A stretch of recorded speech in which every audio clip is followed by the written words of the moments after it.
And you can look back at the first industrial revolution. All of a sudden, we had the ability to mechanize and create assembly lines and manufacture things like we never could before.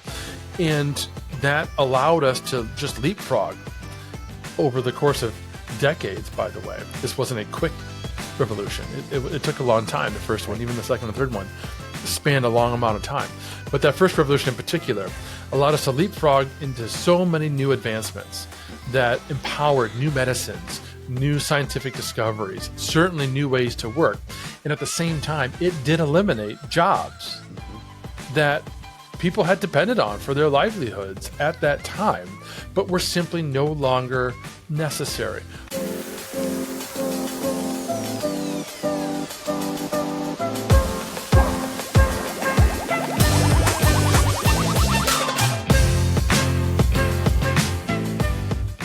What is up, everybody? Welcome to another episode of the AI Marketing Navigator. This is your daily compass in the ever-evolving world of AI marketing. Okay, Navigators, I am super excited and also super proud to be bringing you our very first interview on the AI Marketing Navigator today. Already ironing out some wrinkles. We're figuring out the tools, and you guys know me. I'm learning on the fly here, so we're gonna jump into it. Our second recording now. You guys have to remember to hit the record button when you record podcasts. Just a tip for you guys out there. We're going to jump in our second attempt at this interview now. And I do have some more interviews lined up. So I hope, and I'm really excited about bringing more of these type of episodes to you guys in the future and for you to hear and see more episodes like this. Okay, so today we are going to be talking with Mike Allton. Mike is an AI consultant at the Social Media Hat and the host of the AI and Marketing Unpackaged podcast.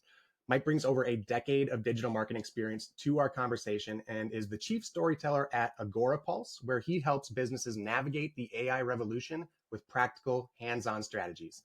Mike is also an award-winning blogger, international keynote speaker, and the co-author of The Ultimate Guide to Social Media Marketing.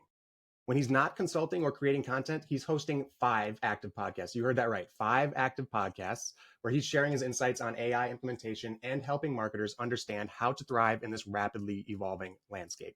So today we get to unpack Mike's unique perspectives on AI in marketing to discuss why he believes that displacement of marketing jobs might actually be a good thing, and to explore his general practical approach to AI implementation in organizations and marketing teams that goes way beyond traditional prompt frameworks. Mike, thank you for being here today. Thanks for dealing with our technical issues right off the bat, and welcome to the show. My pleasure. It's great to be here. And I got to tell you, if the worst thing that you ever do is forget to hit record once in a while on a podcast, you're way ahead. Because like you said, I've got 5 active podcasts now. I've had many live streams, webinars, virtual events, and podcasts, and horrible things happen when you're dealing with tech. So I appreciate you saying that. Anyway, Mike, I was hoping maybe we could just start with a little bit of a background on your journey in marketing, how you got to AgoraPulse, and just the road that brought you here today. I always find it interesting to hear people's roads to marketing. As the navigators know, mine was not very traditional, started in computer science and somehow found myself in a marketing department. And so I'm just curious what that would look like for you. And I do think it's interesting because it is just like you. I went to college for computer science. I went into website design. I moved to St. Louis, where I'm at now, from Northern Ohio, and I started building websites for local small businesses. They were super powerful Drupal-based sites. If you guys have ever heard of Drupal, it's obviously, I'm a masochist because it was really painful and challenging to use, but it was also extremely powerful and more extensible than the CMS options at the time. But the big disappointment for me at that time was that I was giving these clients super powerful sites that they could blog to and do all kinds of wonderful things, and they never used them. They really were only looking for 5-page brochure sites. But in the process, I was creating my own content about social media marketing, email, digital marketing, and so on to help them to attract other clients. And I discovered that even though they didn't use the sites and they obviously weren't using my content, I really enjoyed writing that content. I was getting a lot of traction in other channels with that content. So I spun it off, launched the Social Media Hat in 2011 as in a blog, and really no other aspirations initially. I just wanted a place to be able to write about social media marketing and other things that I was interested in.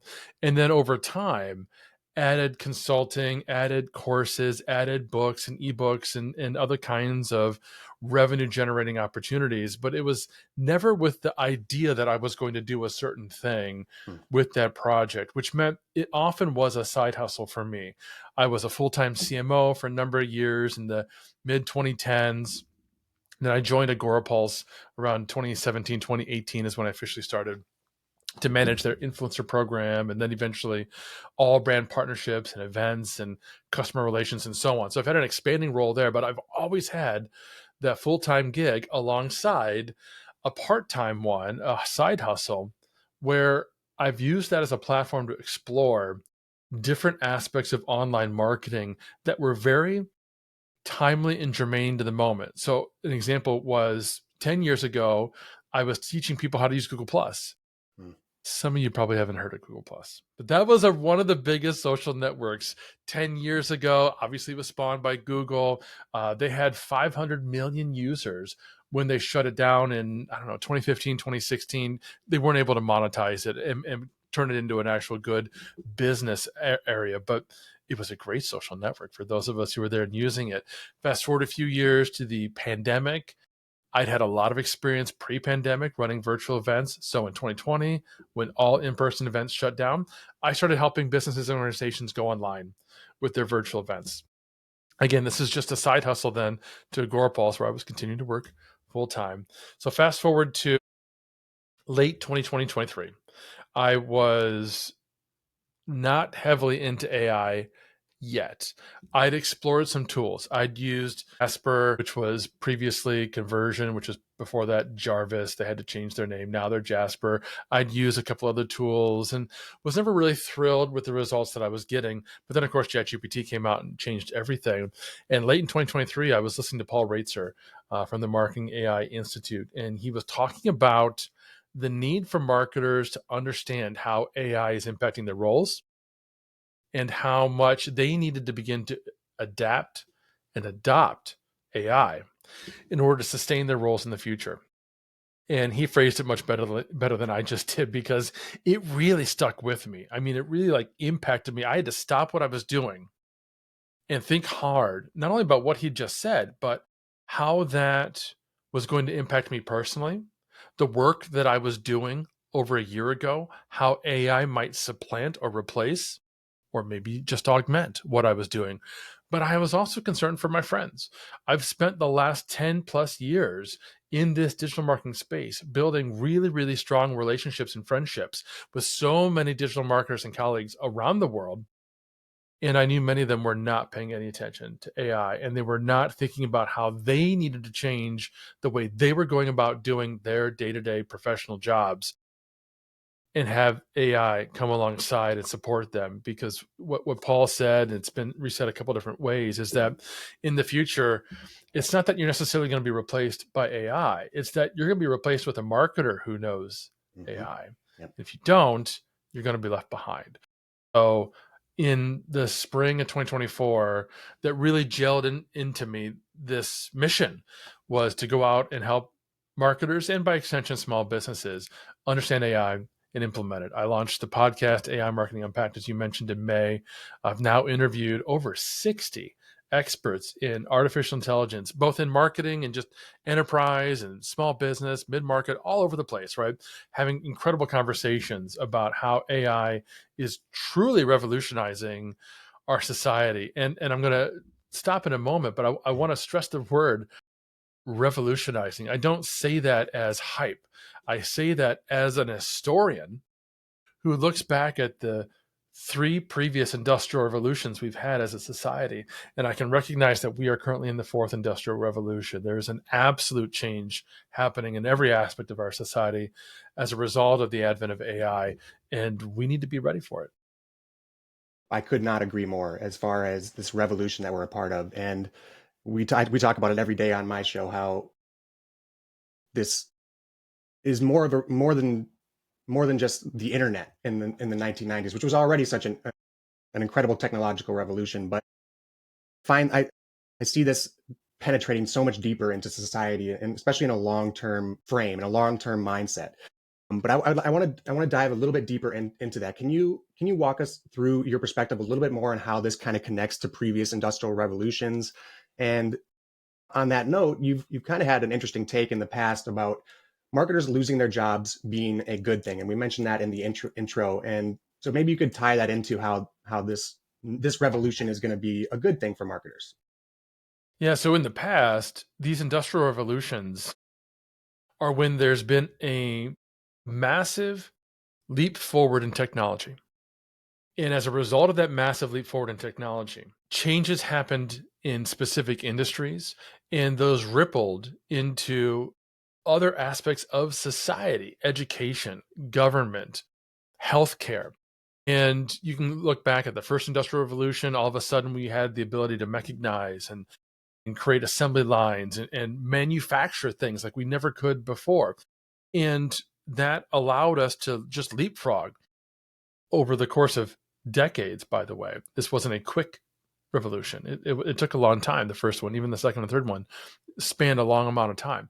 But that first revolution in particular allowed us to leapfrog into so many new advancements that empowered new medicines, new scientific discoveries, certainly new ways to work.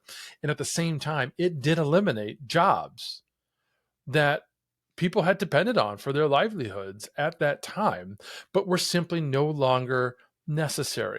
One of the examples I love to talk about, because it holds a lot of personal meaning to me. I grew up in Northern Ohio, very near to where Thomas Edison grew up. So I'm very familiar with Thomas Edison and his story.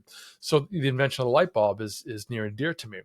Well, when we invented electricity and the light bulb and that sort of thing, we were able to replace street lamps with light bulb lamps. And the street lamps previously were gas lit lamps. They'd have pipes that would go up these poles, and men would have to walk up and down the city streets at dusk and literally light on fire the gas lamps. Those roles were no longer needed when we replaced them all with electric light bulbs. And while that was a shame for those individuals, it's hard to argue today that we're not better off having electric street lamps everywhere and everywhere else that we're able to bring electricity and light bulbs.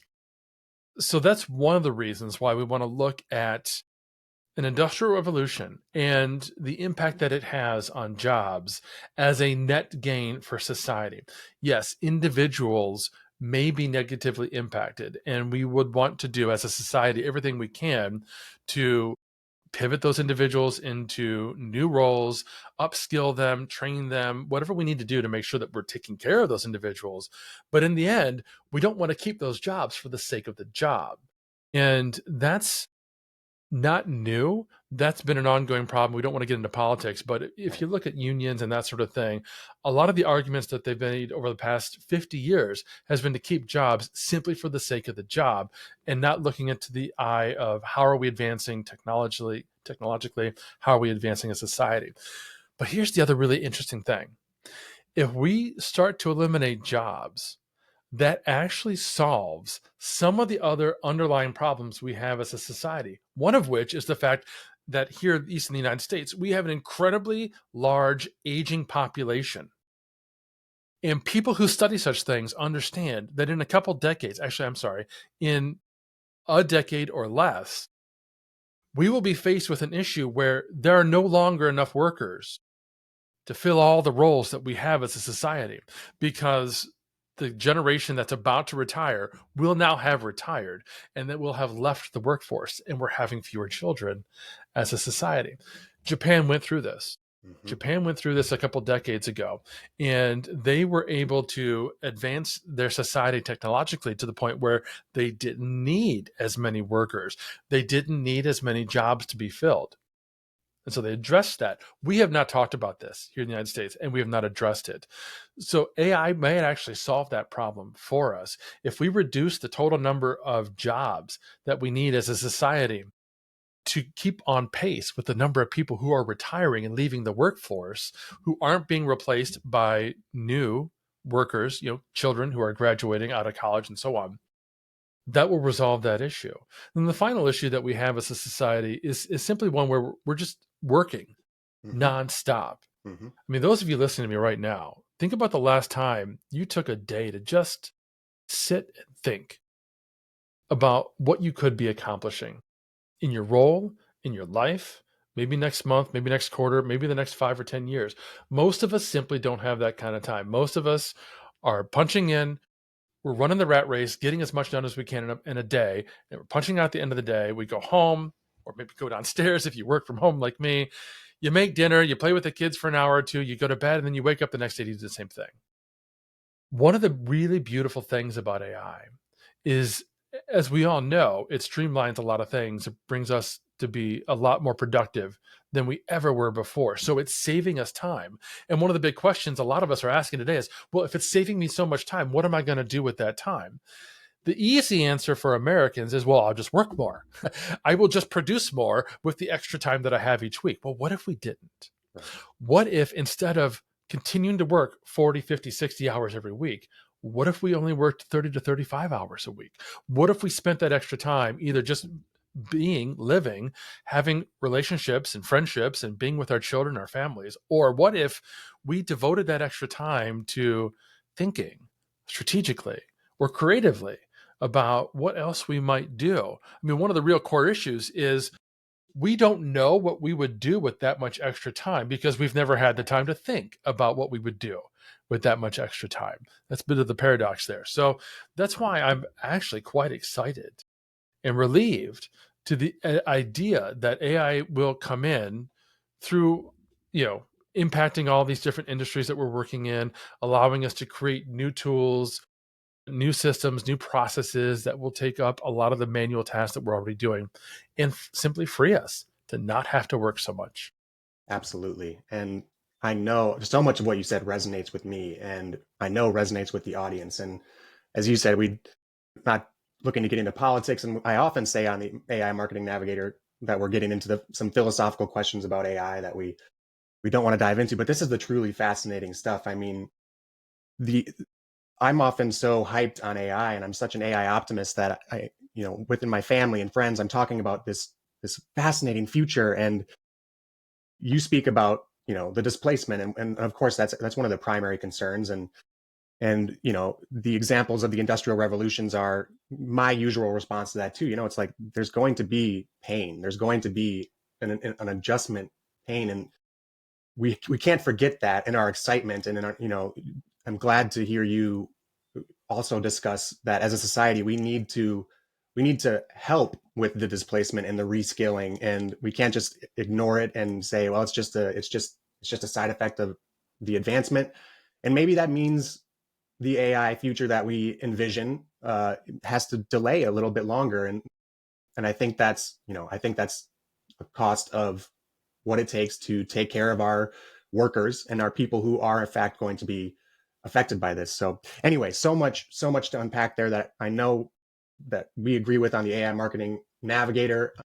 And so thank you so much for your insights there. I'm going to pause there for today. We're going to try and keep these daily recordings for you guys. And hopefully, Mike, if it's okay with you, we can bring you back tomorrow. We can dive right back into our discussion, and we can pick up from here, if that's okay. Absolutely. Awesome. Thanks, Mike.